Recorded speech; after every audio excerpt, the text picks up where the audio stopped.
Right, you can go all over my neighborhood. I live in a 55 plus neighborhood, and you can hear a pin drop all over my 55 plus neighborhood. But you can come next to my house and you will likely hear the sound of power equipment. One of the most used weapons in government gang stalking is noise. That's why the police in Stockton, California bought the house next to the city manager of Stockton, California to make noise, because that's what gang stalkers do. And you can see that video on my website. Gang stalking police bought the house next to the city manager of Stockton, California to make noise. That's what gang stalkers do. Now, I've been a gang stalking target since 2006, and so what they try to do is they try to get you to move with unremitting harassment. Now, of course, if you do move when you go into your new neighborhood, they'll get all the surrounding neighborhoods to gang stalk, to make noise, to mob, to do all the things that gang stalkers do. Now, I'm kind of at in the tarot, they would call this the 10 phase of government gang stalking. And that means that the house to the right of me is empty, that the house to the left of me is empty, which is not a good sign, because also in government gang stalking, they use electromagnetic weaponry, you can call these neural weapons, we've seen them in the Havana syndrome, to actually physically harm, and we've seen worldwide, or kill the target. We saw the person that was a doctor in Lapland. She was the chief medical authority there, who had a husband who was a diplomat. They eventually separated, but she would go to lectures all over the world, and one of the things that she found in her lectures was the manual for government gang stalking, which is published on my website, stopgangstalkingpolice2.com. That's stopgangstalkingpolice, the number 2.com. And you will see the manual of government gang stalking and all the tactics that the government gang stalkers use. Now, I have been since 2006, when my government gang stalking began with a crazy fireman noon neighbor. This was after 9/11. A lot of firemen moved up into my suburban community. And since that time, I have been trying to expose what goes on. So what goes on in government gang stalking? In government gang stalking, you have police, you have firemen, you have EMS, you have ambulance drivers, you have citizens, Citizen Corps, neighborhood watch group members, who mob and harass targets. How do they harass them? With noise, with the noise of power equipment, with construction noises, as the police in Stockton, California did when they bought the house next to the city manager, who wouldn't give them a contract, to harass him unremittingly. Now, what do we have to do? We have to speak to your senators, to your congressmen, to your people in Congress, and you have to say, end government gang stalking. If you go to my website, you will see that government gang stalking is not something new. You will see that there have been abuses, physical abuses, of citizens throughout American history. So yes, we are not the exceptional nation that the populist Republicans would tell you we are. We are a flawed nation, and that's why our forefathers talked about checks and balances. You need oversight, you need checks and balances, or there will be corruption. And in the present government, in the government that started government gang stalking, which was the Bush-Cheney administration, when they the Attorney General in the Bush-Cheney administration rewrote the FBI guidelines, and they made it so that anyone without any suspicion of wrongdoing could be harassed by the government. And that's when government gang stalking started.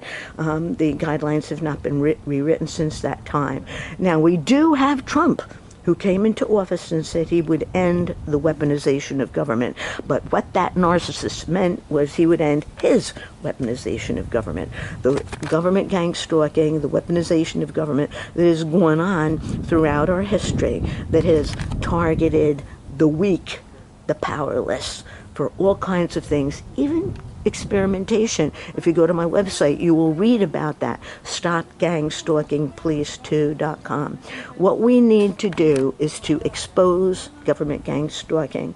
And if we don't expose it, it will get worse. I think we're kind of at the brink at this point.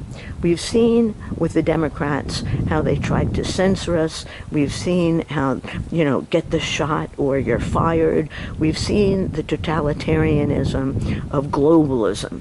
So we have, on the one hand, countries like Britain taking away freedom of speech, not that they ever had a Bill of Rights like we do. We've seen other countries go in this direction of totalitarianism. So we're kind of at the brink now. Now, Trump said that he was going to stop this, and he's done work with immigration. He's done work with stopping wars or trying to stop wars. He's had progress, but on the civil liberties front, he doesn't care. He's the businessman. As long as America has money coming in, that's all that Trump really aspires to. He doesn't care about civil liberties. So this kind of reform has to come from the bottom up. This kind of reform has to come from citizens exposing government gang stalking, exposing the mobbing that goes on, exposing the unremitting harassment that goes on, and the most frightening thing is that a percentage of our population, police, firemen, ambulance drivers, EMS, neighborhood watch groups, citizen corps, gang stalk. Is this outrageous? Yes. Is it the only outrageous thing that has ever happened in American history? No. Go to my website, StopGangStalkingPlease2.com, and you will see that throughout our history, outrageous things have happened. For instance, handicapped children in orphanages were fed radioactive oatmeal, and this was part of a testing by the Atomic Energy Commission to find out what is the effect of radiation on the human body. So they used human children to experiment on. This is outrageous, but this is part of our history. So today, what's going on is, I don't know what the original intent of government gang stalking was. My suspicion is it was to put fear in the population that this could happen to you if you don't listen to the powers that be. This is the totalitarianism of globalism. And remember, that's what Bush Cheney wanted. They wanted America to be in charge of the world, have Coca-Cola in Iraq, in Iran, in all countries around the world, impose our values. Well, let me tell you, if you look at my website, StopGangStalkingPlease2.com, our values have not been too hot, as we have used human beings in experimentation to test our weapon system. And that's what's going on with the Havana syndrome going on today, where neuroweapons, electromagnetic weapons, are being tested on what they're really trying to do is, the FBI calls it neutralizing. They're trying to neutralize people. And essentially, from my point of view, they don't care who they target. This is it's a fear campaign. They want to spread fear in the United States. So it is up to us to expose government gang stalking. It is up to us to expose that a percentage of the United States does it, because Congress is not going to tell you that, because can you imagine the world knowing that the United States of America gang stalks its citizens, that neuroweapons have been used on government gang stalking targets? Can you imagine that? No, they want this myth of American exceptionalism. Well, America is a human country with human beings, and human beings are narcissists. Human beings are cruel. Power corrupts, And we have seen that repeatedly through our history. And so, as I say, Trump isn't going to do anything about this any more than he's going to expose the Epstein files and the deeds of a lot of his billionaire friends. No, he's going to keep up this myth of American exceptionalism. And that means not telling the truth. That means the state secrets doctrine, keeping your secrets hidden. But you don't have to do that, because this is up to me and you to save the Bill of Rights, to stop government gang stalking, to expose that a percentage of our population is like the Stasi in East Germany. I call it the American Stasi. The alternative is the totalitarianism of globalism, which we only had a taste of in the Biden administration. All right, so I'm going to be signing off now. This is Bonnie Calcagno. I've been fighting government gang stalking since my government gang stalking started with a fireman neighbor in 2006 in Newburgh, New York. I've seen that it's in many states in the United States. It's here in California, where I live now.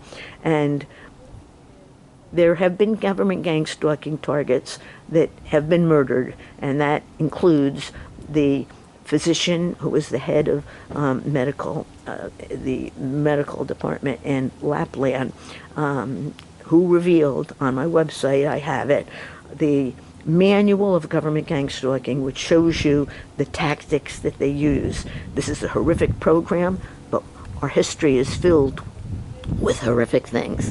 Find out about them at my website, stopgangstalkingpolice2.com. Share it with a friend, and realize that if we're going to retain the Bill of Rights, it's up to me and you, because our leaders are not telling us the truth.